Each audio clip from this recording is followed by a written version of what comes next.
আউযু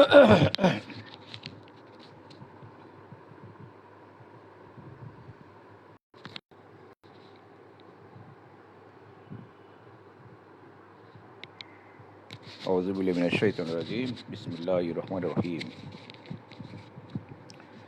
দাল মুর্শিদ কেবলাজান খাজা ওয়াসা ফরিদপুরি কুদ্দুস আসিরুল আজিজ কেবলাজান হুজুরের নূরের কদম মোবারকে কদম বসে রেখে দুই চারটি কথা বলার ইচ্ছা পোষণ করছি। উপস্থিত দর্শক শ্রোতা মণ্ডলী, আসসালামু আলাইকুম রহমতুল্লাহ। খটকা খটকা এমন একটা জিনিস, খটকা হইল আপনার খটকা শব্দের ভাব অর্থ হইল গিয়া যে আপনার মনের ভিতরে একটা দ্বন্দ্ব লেগে গেছে, এটা হিসাব মিলাইতে পারতেছেন না, এটা সুরাহা করতে পারতেছেন। আপনার হৃদয়ের ভিতরে প্রশ্ন জাগছে, উদয় হচ্ছে, এটা উত্তর খুঁজে পাচ্ছেন না, অথবা যে উত্তর পাচ্ছেন আপনার মনের সাথে এটা মিলে না, এটাকে খটকা বলা হয়। তো ইসলামের অনেকগুলি খটকা আছে, যে খটকাগুলি আপনাকে জবাব না জানতে পারলে আপনি হতাশার মাঝে থাকবেন। আপনার ধর্মের অনেক খটকা আছে আপনার হৃদয়ের ভিতরে, এটা কেন হইলো, এটা কেন হইলো না, আল্লাহ তো এটা পারতো, এটা করলো না কেন, এটা করলো, এটা করলো। এই সমস্ত খটকাগুলির জবাব আপনাকে নিতে হবে আপনার হৃদয়ের ভিতর থেকেই। সরাসরি অনেকে জবাব দিতে পারবে না, দুঃখিত, মাত্র নাচ থেকে আসলাম। তা সরাসরি জবাবটা আপনি পাবেন না। সরাসরি জবাবটা হয়তো তকদির ভালো থাকলে পাইতেও পারেন, আর যদি তকদির খারাপ থাকে তাহলে এটা সরাসরি জবাব কারো কাছে পাবেন না। এই জবাবটা আপনার সংগ্রহ করতে হলে আপনাকে বিভিন্ন বিভিন্ন যারা জানে, ধর্ম সম্বন্ধে যারা জ্ঞাত, তাদের কাছে যেতে হবে এবং তাদের সংস্পর্শে বসতে হবে, এবং তারা কি বলে, কি বোঝায়, এটা আপনাকে বুঝতে হবে। আপনি কিন্তু সরাসরি তাকে যদি আপনার খটকার প্রশ্ন করেন, আপনার প্রশ্নটার জবাব কিন্তু সে দিবে না, যদি সে তাকে সেফ মনে না করে। প্রথমত যে উত্তরটা দিলে একটা আপনার ভিতরে যে প্রতিক্রিয়া হবে, এতে আমার ক্ষতি হইতে পারে, অথবা আমাকে আক্রমণ করতে পারেন, অথবা আমার সাথে বদনাম রটনা করতে পারেন, অথবা আপনি আমাকে ভণ্ড প্রতারক বলতে পারেন। আপনার বুঝটা সেটা অ্যাকসেপ্ট করে না, সেটা বুঝবে, তখন আপনাকে এর জবাবটা সরাসরি আপনাকে দিবে না। দ্বিতীয়ত প্রশ্ন হলো, উনি যে জবাবটা দিবে এটা গ্রহণ করার যে এলেম, যে জ্ঞান, এটা আপনার কাছে আছে কি না, তিনি সেটা বিশ্লেষণ করবেন। বিশ্লেষণ করে যদি দেখে যে হ্যাঁ আপনি ধারণ করার ক্ষমতা আছে, উনি যে বিশ্লেষণটা দিবে আপনার খটকার বা প্রশ্নের, তখন সে জবাবটা দিবে। তো এই যে একটা খটকা, তাকদীর, আমি জন্ম হইলাম মাত্র, আমি জন্মের পরের থেকে পঙ্গু কেন, আমি জন্ম হইলাম, জন্মের পর থেকে দেখতেছি আমার পিতামাতা গরিব, এটা কেন, আমি জন্ম হইলাম, আমার জন্মের পর থেকে দেখি আমার কতগুলো অসুখ বিসুখ নিয়ে আমি বড় হচ্ছি, এটা কেন, আমি জন্ম হইলাম মাত্র, গিয়া মাদ্রাসাত ভর্তি হইলাম, তখন কথাবার্তা শিখি, আমার মেধা নাই কেন, আমার স্মরণ শক্তি অল্প কেন, দুর্বল কেন, আমি পঙ্গু কেন, আমি অন্ধ কেন, আমার পিতামাতা গরিব কেন, ইত্যাদি হাজারো প্রশ্ন, হাজারো খটকা আপনার ভিতরে থাকবে। এই খটকাগুলির যদি জবাব আপনি না পান, এই খটকাগুলির উত্তর যদি আপনি না পান, মনের মতন উত্তর যদি না পান, সত্যিকার উত্তর যদি না পান, আপনি কিন্তু ধর্মে অগ্রসর হতে পারবেন না।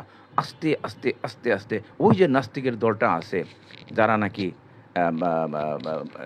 এই সমস্ত উত্তর খুঁজে না পেয়ে তারা বলতেছে আল্লাহ বলতে কিছু নাই, অথবা বলতেছে আল্লাহর মাঝে বৈষম্য আছে, অথবা বলতেছে আল্লাহ তেলের মাথায় তেল ডালতেছে, ইত্যাদি।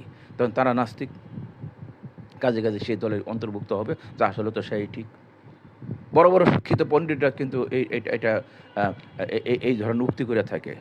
পিএইচডি নিছে, ডক্টরেট ডিগ্রি নিছে লন্ডন থেকে, অক্সফোর্ড থেকে, ক্যামব্রিজ থেকে, তারপরে তাদের মাঝে যেমন এই ধরনের মতামত আছে, এই ধরনের শিরকি, এই ধরনের নাস্তিকতা তাদের ভিতরে আষ্টে পৃষ্ঠে বট গাছের মতন চাইপা ধরছে, কারণ এই সমস্ত জবাব তাদের কাছে নেই। আর তাদের কাছে এই সমস্ত জবাব নেই, এই কারণেই নেই কারণ তারা ধর্মীয় যে জ্ঞানী লোক, তাদের সংস্পর্শে যায়নি। তারা এই প্রশ্নটা তাদের কাছ থেকে পায় নাই। তারা খুঁজে বেড়াইছে, ইসলামিক বই পুস্তক কয়েকটা পড়ছে, এটার মধ্যে খুঁজে বেড়াইছে, এটার মধ্যে পাবেন না। কারণ আমি গতকালকে বলছি, সূরার তফসিরের শানে নজুল আপনাকে জানতে হবে। কি পরিপ্রেক্ষিতে সূরাটা নাজিল হয়েছে, কি উপলক্ষে সূরাটা নাজিল হয়েছে, তার দৃষ্টিকোণ দিয়ে আপনাকে এটার তাফসীর করতে হবে, শানে নজুল করতে হবে। নতুবা এই শানে নজুলটা ঠিক হবে না, আপনার তাফসীরটা ঠিক হবে না, অ্যাপ্রোপ্রিয়েট হবে না, অ্যাকুরেট হবে না। সব জায়গায় সব কিছু ব্যবহার করা যাবে না। হঠাৎ করে রাসূলুল্লাহ পাক সাল্লাল্লাহু আলাইহি ওয়াসাল্লাম বলল, এই লেপটা পাইরা ওইখানে রাখো, দক্ষিণের থেকে উত্তর। এখন এটুক শুনে যদি আপনি মনে করেন যে ল্যাব তো দক্ষিণে রাখা যাবে, উত্তর রাখতে হবে না, দক্ষিণে হয়তো তখন, আমি উদাহরণ দিচ্ছি এটা, দক্ষিণে হয়তো ভাঙ্গা বেড়া, ধুলাবালু আসতেছে অথবা বৃষ্টি আসতেছে, ল্যাবটা ভিজবে, একটু বলছে যে দক্ষিণ তো উত্তর না, উত্তর পাকে সেফ। এটা তো একটা পরিপ্রেক্ষিতে হুকুমটা হয়েছে। ঠিক সে পরিপ্রেক্ষিতটা যদি না বোঝেন, আপনি ধর্মের বিশ্লেষণ করতে পারবেন না, ধর্মের বিশ্লেষণ আপনি যাবেন না। যে আমি যেই কথাগুলি বলছি, জন্মের থেকে পঙ্গু, জন্মের থেকে অন্ধ, এই যে তাকদীর, এই তকদিরটা কোথা থেকে আসছে এটা আপনি জানতে হবে। এই ব্যাপারে অনেক কথা হয়েছে আমার আগেকার লাইফগুলিতে, এই ব্যাপারে ব্যাখ্যা বিশ্লেষণ দেওয়া হয়েছে। আপনি যদি যেদিন জন্ম নিয়েছেন সেদিন থেকে আপনার জন্ম ভাবেন, তাইলে কিন্তু আপনার ধর্ম ভুল হবে। আপনাকে জানতে হবে আপনার আলমে আমর, আলমে আরোহা, আলমে মেসাল, এই সমস্ত আলমগুলি সম্বন্ধে আপনার কিছু হইল জ্ঞান থাকতে হবে। Excuse me. কারণ ওই সমস্ত আলমগুলির মাঝে কথা কিন্তু কোরআন পাকের মাঝে আছে। আলমে আমরের কথা, আলমে মেসালের কথা, আকরাবিয়াতের কথা, কাউসের কথা, আল্লাহর জাত পাকের কথা, আল্লাহর সিফাতের কথা, রূহ, সের, কফি, আখফা, নাফস, এই সমস্ত কথাগুলি কিন্তু কাল ভুরি ভুরি আছে কোরআন পাকে। আপনি যেটা বুঝেন না সেটা যদি বলেন যে এটা মিথ্যা, তাহলে তো আপনি জাহেল। আপনি তো মানুষকে অন্ধকারের দিকে টেনে নিয়ে আসছেন, নিয়ে যেতেছেন। আপনার যে আলমে আরোয়া, আলমে আমরের মাঝে যে সমস্ত কথাবার্তা হয়েছে সরাসরি আল্লাহ পাকের কাছে, সেগুলো তো কোরআন পাকে আছে। আলেমুল্লাহ বলতেছে, কিন্তু তারা আবার বলতেছে আমার জন্ম অমুক তারিখে, জন্মের আগে আমি কিছু করি নাই। না, জন্মের আগে সমস্ত অপরাধগুলো আমরা করে আসছি অন্য অন্য আলেমের মাঝে। এখানে যেটা হচ্ছে, সে অপরাধ থেকে একটা সিদ্ধান্ত হয়েছে, সেটি তাকদীর। এখানে যেটা হচ্ছে সেটা হলো অ্যাপিলেট ডিভিশনের রিভিউ। যখন সমস্ত মাকলুক মিলে আপত্তি করলো যে আমি এগুলো করি নাই, তখনই কিন্তু এই আলমে খাল, সৃষ্টি জগৎ সৃষ্টি হইল। আল্লাহ পাকের একটা কর্মের বহু উদ্দেশ্য থাকে। আল্লাহ পাকের, তিনি মহান, তিনি অত্যন্ত কুদরতওয়ালা, তিনি একটা কাজে বহু বহু অসংখ্য অগণিত উদ্দেশ্য থাকে। যেমন দেখেন, কথার ভিতরে একটা কথা ঢুকেছে, এখানে কি দুই চারটা কথা বলতে হয়। যেমন আপনি মনে করেন আপনার আম গাছের মধ্যে বইল আসছে, বইল মানে আমের ফুল আসছে। এখন এমন হারে আসছে যে আপনি যদি এখন বলেন আল্লাহ তো ব্যাকল, কি সারা গাছ বেঁচে এই আমের বইলগুলি দিয়া তুইছে, ফুলগুলি দিয়া তুইছে, আমার যতটুকু লাগে শেষে আমি যা পাই ততটুকু দিতে পারতো। এই প্রশ্নটার মনে উদয় হয় না যে এত কুটি কুটি কুটি কুটি কুটি কুটি আমের ফুল ধরায়া, এগুলা জড়াইয়া ফেলায় দিল। হ্যাঁ, আমার ডাইল কিছু বাংলোই ভারে, আম কিছু আসলো, কিছু জ্বরে পড়লো, কিছু এই করলো সেই করলো। আল্লাহ তো অল্প কিছু দিয়ে এটা রক্ষণাবেক্ষণ করতে পারে। এই প্রশ্নটা আপনার কাছে জাগে, কিন্তু এটা কিন্তু বোকামি প্রশ্ন। এই প্রশ্নটা বোকামি এই জন্য, কারণ আল্লাহ পাক তো এই যে আমের ফুল, তার আগে যে কুড়ি, এগুলো এক কোনো মাকলুকের খাদ্য। এই আম গাছটার থেকে 18,000 মাকলুকের খাদ্য যোগান হচ্ছে এখানে। এখানে মৌমাছিরা খাইতেছে মধু এই ফুলের থেকে। এখানে অঙ্কুর থেকে যখন নাকি ছোটের একটা অঙ্কুর হয়, সে অঙ্কুরের যে রেণু খাইতেছে কোনো মাকলুক। এই ফুলের মাঝে বিষ আছে, এই বিষ খাইতেছে কোনো মাকলুক। এই ফুলের মাঝে যে আটি আছে, আটি খাইতেছে কোনো মাকলুক। আপনি হয়তো কথাটা ধরতে পারতেছেন না। এই যে খাইতে খাইতে খাইতে খাইতে শেষে গিয়ে যেই কয়টা থাকে, এই কয়টা আপনার ঘরে আসে। আল্লাহ তো সমস্ত মাকলুকের ফিডিংয়ের দায়িত্ব, খানা পিনার দায়িত্ব। এটা হয়তো আপনি বোঝা একটু কঠিন হচ্ছে। আপনি দেখেন একটা মাছের, আমি আর একটা উদাহরণ দিই, একটা মাছের ডিম কতটি পারে? যে কোনো একটা মাছের ডিম পারতেছে, বৈজ্ঞানিকরা বলতেছে 10 লক্ষ, কেউ কেউ বলতেছে 10 কোটি। তো 10 লক্ষ, 10 কোটি, অথবা আপনার স্পার্ম, ম্যাটিংয়ের যে স্পার্ম 10 কোটি বেরিয়ে আসতেছে। এই 10 কোটির মাঝে কিন্তু আপনার একটি মাত্র স্পার্ম কনসেপ্ট করে শুক্রাণু ডিম্বাণুর সাথে, আর বাকিগুলি ঝরে পড়ে যায়। এগুলো কোথায় যায়? এগুলো কিন্তু খাদ্য হয়। ঝরে কোথায় যায়? অবশ্যই পানির মধ্যে ধোয়ার কাছে, ড্রেনে, নদী নালায় যায়। এগুলা বিভিন্ন মাকলুকের, যেটি অদৃশ্য মাকলুকের জীব, যে জীবগুলি পানিতে বাস করে, যে যে যে ব্যাকটেরিয়া ভাইরাসগুলি পানিতে বাস করে, যে ব্যাকটেরিয়া ভাইরাসগুলি বা অন্য অন্য পরজীবী ছোট্ট ছোট্ট ক্ষুদ্র, যা চোখে দেখে না, সেগুলো মাটির নিচে বাস করে, তাদের খাদ্য, তাদের খোরাকও আল্লাহ পাক জোগাড় করে দেন। ঠিক মাছের ডিম অবস্থায় ডিমগুলি যখন পারে, তখন এই ছোটো ছোটো ডিমগুলি কিছু মাকলুকের খাদ্য হয়। আর একটু যখন বড় হয়, পোনা আকারে হয়, কিছু কিছু মাছের খাদ্য, অন্য অন্য প্রাণীর খাদ্য, ছোট্ট প্রাণীদের খাদ্য হয়। আরটু যখন বড় হয়, আরটু বড় বড় বড় মাছ, মাঝারি মাছ, ছোট মাছ, এগুলো বিভিন্ন প্রাণীর খাদ্য হয়। শেষে যেগুলো থাকে, এগুলো আপনার আমার নসিবে আসে। আপনি কথাটা বুঝতে পারছেন? এইভাবে ফিডিং হচ্ছে, এই অতিরিক্ত, মানে আল্লাহর কুদরতের শেষ নাই। ওনার একটা কাজে যে অনেকগুলি উদ্দেশ্য থাকে, অনেকগুলি কর্ম সম্পাদন হয়, এটি আমি আপনাকে বুঝাতে গিয়ে এই ঘটনাটা বললাম। তো যাই হোক, যে কথাটা বলতেছিলাম যে আমার তাকদীর যে হইল উপরে, এই ব্যাপারে তো কথাবার্তা হয়েছে, কোরআনে আছে। কিন্তু সাধারণ আলেম ওলামা যারা, তারা তো এটার ব্যাখ্যা বিশ্লেষণ দিতে পারবে না, কারণ তাদের মধ্যে এলমে হাকিকত নাই, এলমে হুজুরি নাই।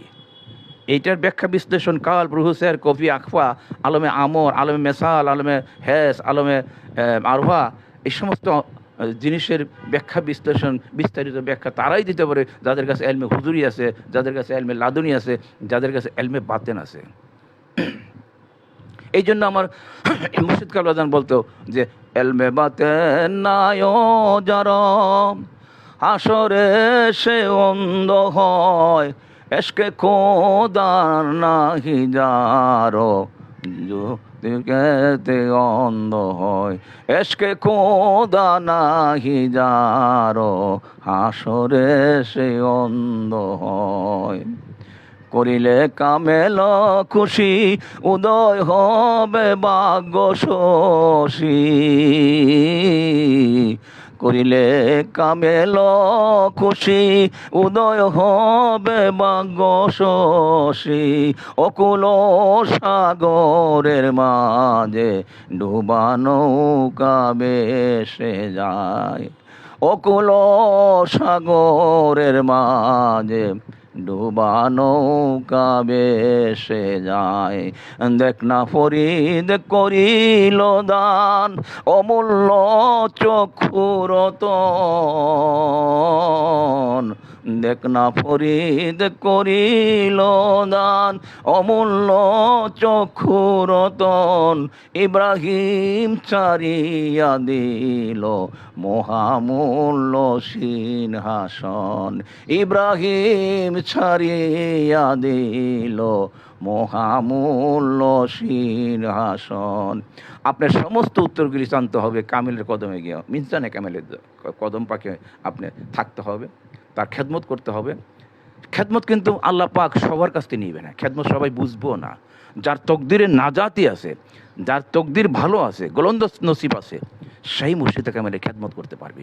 সেই মুর্শিদের কামেলের খেদমত আপনি দেখবেন উজাড় হইয়া করতেছে, চান প্রাণ দিয়া অত্যন্ত ফয়েজ পাবে। যেমন একটি মা তার সন্তানকে দুধ খাওয়াইয়া যে তৃপ্তি পায়, আনন্দ পায়, তার চেয়ে লক্ষ তৃপ্তি আনন্দ পাবে সেই শিষ্য তার মুরিদকে খাওয়াইয়া পড়াইয়া তথা খেদমত করে, তার কদমে খেদমত করে ব্যাস জান্নাতি সুখ পাবে সে। আপনারা হয়তো দেখবেন সব দিয়ে হইতেছে না, কাঠটা কে দেয়, কাঠটা কে দেয়, তাকে দেওয়াই হবে, সে যেন মুর্শিদের খেদমত করে নাজাত পায়, জাত আছে। এত কাজে কাজেই যে আপনার যে মুর্শিদের কদমে খেদমত কিন্তু সবাই করতে পারবে না। যার স্যাংশন আছে, এটা আমার খাজা বাস আছে ফরিদপুরি, খুব দুসাসির কাবলাদান হুজুরের উক্তি, যার কপালে লেখা আছে মুর্শিদের কদমে খেদমত, একমাত্র সেই খেদমত করতে পারবে, অন্য কেউ খেদমত করতে পারবে না। এবং সে অলি আল্লাহর দপ্তরের লোক, যে অলি আল্লাহর খেদমত একমাত্র অলি আল্লাহ ছাড়া করতে পারবে। যাই হোক, আমি যে কথাটা বলতে চাইছিলাম যে অ্যাপিলেট ডিভিশনে এইখানে এই যে আপনার তকদিরটা এখানে আসছে, এখান থেকে কিন্তু রিভিউ হচ্ছে। যেমন আপনি সমস্ত কোর্ট কাছারির মাঝে মামলা করে যখন হাইরা গেছেন, জজ কোর্টে হাঁটছেন, হাইকোর্টে হাঁটছেন, সুপ্রিম কোর্টে হাঁটছেন, এখন আবার বলতেছে আমাকে একটু রিভিউ পিটিশন করে দেন, আমার মামলাটা হয়তো রায়টা আমার প্রতি বেইনসাফ করা হয়েছে, অবিচার করা হয়েছে, আপনি দয়া করে আবার দেখেন, সরকারের কাছে পিটিশন দেয়, সেই পিটিশনটার নাম হলো অ্যাপিলেট ডিভিশনে রিভিউ পিটিশন, যেটা রিভিউ করেন, দেখেন কোথাও কুচ আছে কিনা, আমার যে ফাঁসি হয়ে গেল বা জেল হয়ে গেল, তখন সেইটি রিভিউ পিটিশন করো। ঠিক তদ্রূপ আমাদের ওজোর আপত্তিতে, আমাদের ইচ্ছায় আল্লাহ পাকে দুনিয়াটা গঠন করলেন, গঠন করে এখানে সবার কর্মগুলি রিভিউ করতেছে, অপরাধগুলা আমরা করতে বাধ্য। আল্লাহ পাক এমনভাবে আমাদের ঘাড় তেরা করে দিয়েছে, ঘাড় তেরা বুঝেন, আমিত্ব, অহংকার, আপনার কোনো অবস্থায় মেনে নেবেন না। যার বদনসিব, যার কপাল খারাপ, সে কোনো অবস্থায় সেই শুদ্ধ পথে যাবে না, একদম টেরা হয়ে থাকবে, ঘাড় তেরা হয়ে থাকবে। হাই কি জানে, এমনভাবে ঘাড় তেরা করে আল্লাহ পাকই তার ইতে করেছে, কারণ তার কপালে, তার অন্তরাত্মাকে সিল করে দেওয়া হয়েছে। আল্লাহ পাক কোরআনই বলছেন, আমি তার অন্তরাত্মাকে সিল করেছি। হে রাসূল, আপনি তাকে হেদায়েত করেন বা না করেন, আপনার হেদায়েতে তার তাসির হবে না, কারণ আমি তার অন্তরাত্মাকে সিল করে দিছি, সিল মোহর মেরে দিছি। এটা কোরআন শরীফের উক্তি যে তার অন্তরকে আল্লাহ সিলমোহর করে। এখন এই সিলমোহর খুলতে কেমনি? আপনি যদি আল্লাহর কাছে কান্দাকাটি করে রাজি করাইতে পারেন, তাহলে হয়তো অন্তরের সিলমোহর খুলে দিবে। নতুবা আপনি দেখবেন যে ছেঁড়া মানে ইস্পাত কঠিন, আপনি যা বোঝেন তাই ঠিক, আপনি যা বলেন তাই ঠিক, আপনি যা বলেন শ্রেষ্ঠ, আর অন্য যারা বলতেছে এগুলো ফালতু। মহাকামেলকে আপনি দোষারোপ করবেন যে সে একটা হলো গিয়া এই কাফের, জাদুকর। তার অলৌকিক ঘটনাগুলি দেখে আপনি বলবেন জাদুঘর, সে কাফের, সে মুশরিক, সে শিরক করে, ইত্যাদি বলবেন। তো এখন যে এই যে কেন শিরক করে, কেন? তার গুরুর নাম জপে। সে এই বিদ্যা যার কাছে পাইছে, এই ধন যার কাছে পাইছে, এই শিক্ষা যার কাছে পাইছে, এই তালিম যার কাছে নিয়েছে, সে হলো তার গুরু তথা পীর, তার নাম জপ। এই জন্য তাকে বলতেছেন সে মুশরিক, আল্লাহর নাম ছাড়া অন্য মানুষের নাম জপতেছে। তা আমি যদি বলি যে জাকির নাকের পিছে যে লক্ষ লক্ষ কোটি কোটি লোক, তার পিছে ঘুরে কেন? ঘুরার তো কথা আল্লাহর পিছে, আপনার কথায়। মিজানুর রহমান আজারের পিছে এত লোক যায় কেন? তার পিছে পিছে ঘুরে কেন? তার কথা শোনার তো কথা আল্লাহর, কথা তো শোনার কথা আল্লাহর, পিছনে ঘুরার কথা আল্লাহর, মসজিদে থাকার কথা। তারা মাঠে জঙ্গলে গিয়ে গেলে তার পিছে ঘুরতেছে, আর জিন্দাবাদ জিন্দাবাদ তার নামে ধ্বনি দিতেছে কেন? আনায়তুল্লাহ আব্বাসী, মিজানুর রহমান আজাদি, অন্য আলেম, এদের পিছে ঘুরে কেন? আপনি যদি আমার মসজিদের পিছে আমি ঘুরি কেন? তিনি হয়তো একটা আলেম, জাগতিক আধ্যাত্মিক তরিকত মারফতের জ্ঞানী, আপনি তো শুধু শরীয়তের জ্ঞানী। তা আমি তার পিছে ঘুরি দিকে যদি আপনি বলেন শিরিক করতেছি, নাস্তিক করতেছি, তাহলে আপনাদের ঘোরাঘুরিটা, আপনারা যে ঘুরতেছেন আপনাদের ওস্তাদের পিছনে, মাদ্রাসায় যখন পড়েন মাদ্রাসার তালেবে আলেম ঘরের পিছনে তো আপনি এমনি থাকেন, হুজুরের খোদার মতন ভক্তি করেন। এটা তো ঠিক আছে, কিন্তু আপনি তো বলতেছেন আপনারটা ঠিক আছে, আমাদেরটা ঠিক নেই। আপনারটা ঠিক থাকলে আমাদেরটা ঠিক থাকবে না কেন? আমি যার কাছ থেকে জ্ঞান সংগ্রহ করি, তিনি আমার ওস্তাদ, তাকে তো আদব আমার প্রদর্শনী করতে হবে। আমি যে গাভীটার থেকে দুধ পাইতেছি, তাকে তো আমার যত্ন করতেই হবে। এর মানে এই না যে আমি দুধ আল্লাহর কাছটা এসে গাভীরে যত্ন করতেছি আল্লাহ মনে করছেন আপনি। আমি গাভী মনে করে আদর করছি, যত্ন করছি, কারণ সে আমার দুধ দিতেছে। তার আদর যত্ন, খাদ্য যদি আমি ঠিক মতন না দেই, তাহলে আমার দুধটা ঠিক মতন আসবে না, এটা আমি ভালো করে জানি। আল্লাহ পাঠাইলেও এটা রাস্তা নষ্ট হয়ে যাবে, পাঠাবে আল্লাহ, তার স্তনে আসার আগে এটা নষ্ট হয়ে যাবে। কারণ এটা যে সিস্টেম, এটা যে পদ্ধতি আছে, এগুলো যদি আমি ক্লিন না করি, এটা আমার দায়িত্ব, তাহলে আমি দুধটা ঠিক মতন পাবো না। তো কাজে যে মূর্খে অনেক কথাই বলে। এই যে রিভিউ পিটিশন এখানে হইতেছে, এখানে একমাত্র নাজাত পাবে যাদের গোলন্দ নসিব আছে, মহব্বতের জাতি আছে, যাদের আদব আছে, যাদের ভিতরে আমিত্ব নাই, অহংকার, যাদের রিপু দমন করতে পারছে, কাম ক্রোধ লোভ হিংসা, তারাই এই রাস্তাটা পাবে এবং তারা মুক্তি পাবে এখানে। আর বাকি সব ওই যে 179 সূরা আরাফের, যে আমি সব জাহান্নামে নরকে পাঠানোর জন্য সৃষ্টি করছি, এখানে সৃষ্টি করছি। সৃষ্টিটা কি করছে? সৃষ্টি করছে দেহ। আমি নাফস, আমার দেহ দুনিয়াতে পাঠাইছে, এইটাকে সৃষ্টি বলা হয়। আল্লাহ পাক সৃষ্টি করছে সমস্ত দেহ, গাছের দেহ, মাছের দেহ, পশুর দেহ, পাখির দেহ, আমার দেহ, আপনার দেহ, দেহগুলি আল্লাহ পাক সৃষ্টি করছে। দেখেন দেহের মধ্যে কত নিপুণতা, কারুকার্য, সিস্টেমটা দেখেন। তো কাজে আজকে বলার এটা উদ্দেশ্য ছিল যে আপনি যেখান থেকে নাজাত পাইতে চান, আপনার তো রিপুগুলি ধ্বংস করতে হবে। এখানে যে রিপিটেশনে আপনি মামলা রায় নিতে চান, এটা তো সম্ভব না। কারণ যেটা রায় হয়ে গেছে গা জজ কোর্টের হাইকোর্টের সুপ্রিম কোর্টের, এটা আপনি রিভিউ করে কি পিটিশন নিয়ে করেন, আনলেস আনটিল আপনি যদি সারেন্ডার না করেন, মার্সি পিটিশন আল্লাহর কাছে দাখিল না করেন যে আমাকে ক্ষমা করো আমি দোষী। যেমন প্রেসিডেন্টের কাছে মার্সি পিটিশন দাখিল করে যাবজ্জীবন আসামি মৃত্যুদণ্ড আসামি প্রেসিডেন্ট ইচ্ছা করলে ক্ষমা করে দিতে পারে। ঠিক আল্লাহ যখন রায়গুলি হয়ে গেছে, তকদিরগুলি, আপনি যদি সারেন্ডার করেন যে আমি অপরাধী, রাত দিন কাঁদতে হবে, তওবা করতে হবে, হে আল্লাহ আমি অপরাধী, আমাকে ক্ষমা করো, তাহলে মুক্তির পথ আছে। তাছাড়া কোনো মুক্তির পথ না, আমি এটা করি নেই এই কথা বললে আপনার মুক্তি নাই। কারণ আল্লাহর রায় সর্বোত্তম রায়, আল্লাহ পাকের সিদ্ধান্ত উত্তম সিদ্ধান্ত। এই সিদ্ধান্তগুলি নিয়ে মোট করে আমরা দুনিয়াতে আসছি। কাজে কাজে আপনাকে প্রথম অহংকার আপনাকে ঝাইরা পয়সা আপনার দিলের ভিতরে ফালাই দিতে হবে। অহংকার, হিংসা, রিয়া, কিনা, লোভ, কাম, এইগুলো আপনাকে সম্পূর্ণ দিলের থেকে ঝেড়ে ফালাই দিতে হবে।